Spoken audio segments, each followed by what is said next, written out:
ഒരു അടിപൊളി different adventure activity explore ചെയ്യാനായിട്ടാണ് നമ്മൾ ഇന്ന് വന്നേക്കുന്നത്. അതും നമ്മുടെ മസ്കറ്റിൽ ഒരു തകർപ്പൻ ആക്ടിവിറ്റിയാണ്. ശരിക്കും അഡ്രിനാലിൻ റഷ് നമുക്ക് ഫീൽ ചെയ്യും കേട്ടോ. ആ മലയിലേക്കൊക്കെ വന്നിട്ട് നമ്മൾ ഏറ്റവും കൂടുതൽ മിസ് ചെയ്യുന്നത് പ്രത്യേകിച്ചാൽ നമുക്കത് മിസ് ചെയ്യുന്നത് എന്താ, ബൈക്ക് ട്രിപ്പിലെ ആ ബൈക്ക് റൈഡ് എക്സ്പീരിയൻസ്.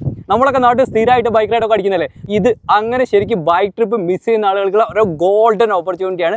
ഇത് ആക്ച്വലി ഒരു ഗ്രൂപ്പ് ആക്ടിവിറ്റി ആണ് കേട്ടോ. നമ്മളൊരു ഫ്രണ്ട്സ് ഒരു 5 പേരൊക്കെ ഉള്ള ഒരു ഗ്രൂപ്പ് ഒക്കെ ആയിട്ട് വരാണെങ്കിൽ അടിപൊളിയായിരിക്കും. ആ ഒരു ഉരുളൻ കല്ലിലൂടെയൊക്കെ പോകുമ്പോൾ നമ്മൾ ഇപ്പോൾ വീണു എന്നൊക്കെ വിചാരിക്കും. പക്ഷേ ആക്ച്വലി അങ്ങനെ വീഴത്തൊന്നും ഇല്ല കേട്ടോ. അങ്ങനെ 1-2 തവണ ഞാൻ വീണിരുന്നു, പക്ഷെ അങ്ങനെ വലിയ പരിക്കൊന്നും ഇല്ല കേട്ടോ. അതിനായിട്ടുള്ള ഹെൽമെറ്റ് ഉണ്ട്, പിന്നെ എൽബോ ഗാർഡ് ഉണ്ട്, നീ ഗാർഡ് ഉണ്ട്, എല്ലാം ഉണ്ട് കേട്ടോ. അപ്പം അങ്ങനെ പരിക്കൊന്നും പറ്റത്തൊന്നുമില്ല. നമ്മൾ ആ ഒരു നാക്കിൽ അങ്ങ് എടുത്തങ്ങ് പോയാൽ മതി. ആക്ച്വലി ഇത് ഇലക്ട്രിക് ബൈക്കാണ് കേട്ടോ. നമ്മൾ കരുതുന്നത് ഇലക്ട്രിക് ബൈക്ക് എന്ന് പറയുമ്പോൾ ചെറിയ ഒട്ടും പവറൊന്നും ഇല്ലാത്ത വണ്ടിയാണല്ലോ, പക്ഷെ നല്ല പറന്ന് കയറുന്ന വണ്ടിയാണ്.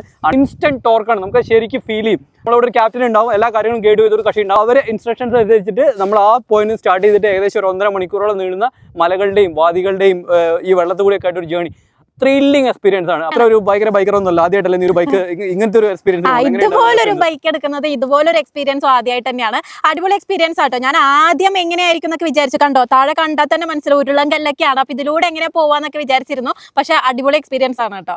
പിന്നെ വലിയ വെയിറ്റ് ഇതൊന്നുമില്ല. അത് മാത്രമല്ല ഈ ശരിക്കും സൈക്കിൾ ബാലൻസ് ഉണ്ടെങ്കിൽ നമുക്ക് ഓടിക്കാം. പിന്നെ നമുക്ക് ലൈസൻസിന്റെ ഒന്നും ആവശ്യമില്ല കേട്ടോ. കാരണം ഇത് നമ്മൾ ഓഫ് റോഡിലൂടെയാണ് ഓടിക്കുന്നത്, മെയിൻ റോഡിലൂടെ ഓടിക്കുന്നില്ല. അത് കുട്ടികളൊക്കെ ആണെങ്കിൽ എനിക്ക് തോന്നുന്നു 15 years എബോ കുട്ടികൾക്കൊക്കെ ഈസി ആയിട്ട് സൈക്കിൾ ബാലൻസ് ഉള്ളവരാണെങ്കിൽ ഈസി ആയിട്ട് എടുക്കാം. ഈ ഒരു വെയിറ്റ് അത്ര വലിയ വെയിറ്റ് ഒന്നുമില്ല. ഈ ഒരു വെയിറ്റ് മാനേജ് ചെയ്യാൻ പറ്റുന്നവരാണെങ്കിൽ കൂളായിട്ട് എടുക്കാൻ പറ്റുന്നത്. നനഞ്ഞു വാദികളിലൂടെയാണ് വരുന്നത്. വരുമ്പോഴെപ്പോഴെങ്കിലും ഒരു പേര് ഡ്രസ്സ് എക്സ്ട്രാ ക്യാരി ചെയ്യാം. ഇതുപോലെ വൈറ്റ് ഷർട്ട് ഒന്നും ഇടാതെ വരുന്നതാണ്.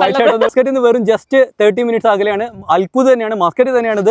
ഈ ബ്യൂട്ടിഫുൾ ആയിട്ടുള്ള ഒരു വാദിയാട്ടോ. അത് ഈ ഒരു വേനലിന്റെ പീക്കിലാണ് പോലും ഇത് നിറയെ വെള്ളവും നല്ല ഗ്രീനറിയും പിന്നെ ഈ മലകളുടെ ഇതൊക്കെ ആയിട്ട് നല്ല ബ്യൂട്ടിഫുൾ ആയിട്ടുള്ള വാദിയാണ്. ഈ വാദിയിലൂടെയുള്ള ഈ ഒരു എക്സ്പീരിയൻസ് ഉണ്ടല്ലോ, ശരിക്കും അമേസിംഗ് എക്സ്പീരിയൻസ് ആണ്. അപ്പോൾ കൂടുതൽ ഡീറ്റെയിൽസിന് താഴെ കാണുന്ന നമ്പറിൽ ബന്ധപ്പെടാം.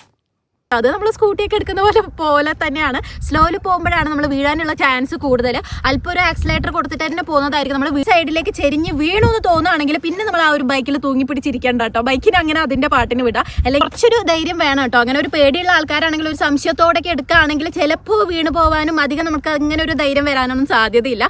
അപ്പോൾ ആ ഒരു ധൈര്യത്തോടെ അങ്ങ് എടുക്കുക, വീടില്ല എന്ന് വിചാരിച്ചിട്ട്. അപ്പോൾ ഇതുപോലൊരു ബൈക്ക് റൈഡും ഈ ഒരു ബൈക്ക് ആക്ടിവിറ്റീസും പിന്നെ അതൊക്കെ മിസ് ചെയ്യുന്നവരാണെങ്കിൽ മസ്റ്റായിട്ടും ഒന്ന് വന്ന് എക്സ്പീരിയൻസ് ചെയ്ത് നോക്കാം.